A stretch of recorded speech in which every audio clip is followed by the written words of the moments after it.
సింహాచలం అప్పన్నస్వామి భూముల్లో టీడీపీ నేతలు అక్రమ నిర్మాణాలు చేపట్టారు.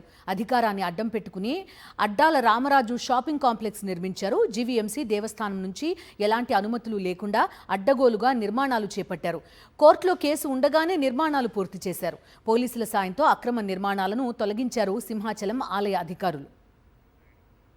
మరింత సమాచారం అందిస్తారు మా కరెస్పాండెంట్ నాయుడు చెప్పండి.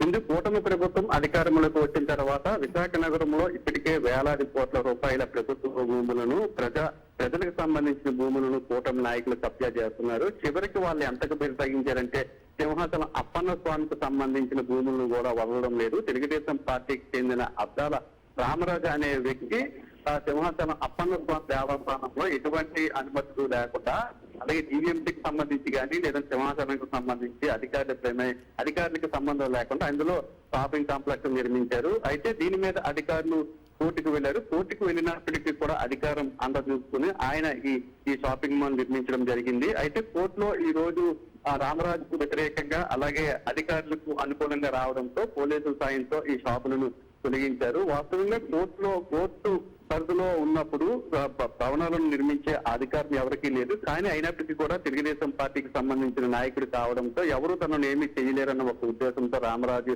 యథేచ్ఛగా అక్రమంగా ఆ భవనాన్ని నిర్మించారు.